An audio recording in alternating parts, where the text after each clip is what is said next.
প্রিয় মানুষটা যদি সব কাজে সাহায্য করে তাহলে কোনো কাজেই কষ্ট মনে হয় না, সব কাজই সহজ হয়ে ওঠে এবং সম্পর্কটাও সুন্দর হয়ে ওঠে এবং মুহূর্তটাও স্মৃতির পাতায় সেরা মুহূর্ত হিসেবে লেখা থাকে। যাই হোক, হ্যালো এভরিওয়ান, সবাই কেমন আছেন? আশা করছি আপনারা সবাই খুব ভালো আছেন। আমি আলহামদুলিল্লাহ ভালো আছি। আজকে আমি রান্না করেছি হাঁসের গোশ আলু দিয়ে। তো দেখুন, আমি সব মশলা বাটাবাটি করে নিয়েছি, সব পেঁয়াজ রসুন সব কিছু করে নিয়েছি। মানে একা করেছি বললে ভুল হবে, আমরা দুজন মিলেই করেছি, দুজনকে সহযোগিতা করছিলাম, এই জন্যই তখন আর ক্যামেরা ধরা হয়নি। যাই হোক, এই তো রান্না শুরু করে দিলাম। নাড়ানাড়ি করতেছে আমার হাজব্যান্ড, আমি বলে বলে দিচ্ছি কখন কোনটা করতে হবে এবং সেও সব রান্না পারে, তারপরেও আমি একটু বলে বলে দিচ্ছিলাম। পেঁয়াজগুলো ভাজা হয়ে যাওয়ার পর গুঁড়া মশলাগুলো আমি দিয়ে দিলাম, বাটা মশলাগুলোও সব দিয়ে দিয়েছি। দেখুন, সেই রান্না করতেছে, আমি তাকে ভিডিও করছি মজা করে, যে ভিডিও করে দিব যে আমার হাজব্যান্ড আমার কাছে হেল্প করতেছে। যাই হোক, দুইজন মিলে মজা করছিলাম। আর দেখুন, ও মশলা নাড়ানাড়ি করছে, এদিকে আমি সব কিছু রেডি করে ওর পাশে দিয়ে দিয়েছি। দুজন মিলে রান্না করব।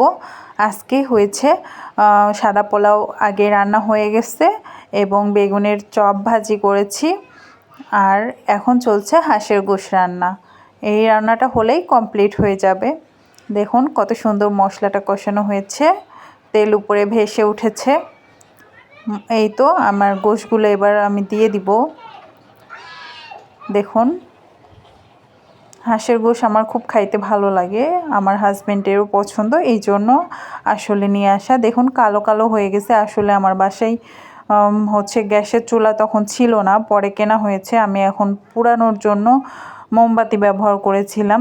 যাই হোক, কালো কালো হয়ে গেছে। আমি অনেক করে ধুইছি, লেবু দিয়ে ভালো করে ধুয়ে নিয়েছি, যাতে হাঁসের গোশে তো গন্ধ বের হয়, গন্ধটা না বের হয়।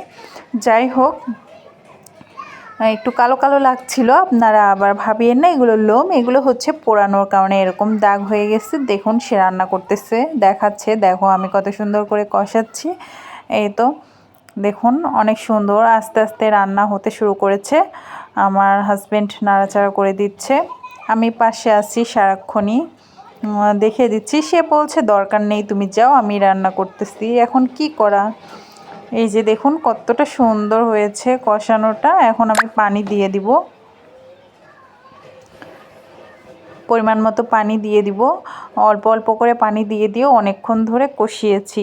আমার রান্না করতে অনেক সময় লাগছিল, প্রায় 2 ঘন্টা লেগে গেছে কষানো আস্তে আস্তে ধীরে ধীরে। এই তো দেখুন, পানিটা দিয়ে শুকিয়ে এসেছে হওয়ার মুহূর্তে। হাঁসের গোশে একটু সময় লাগে।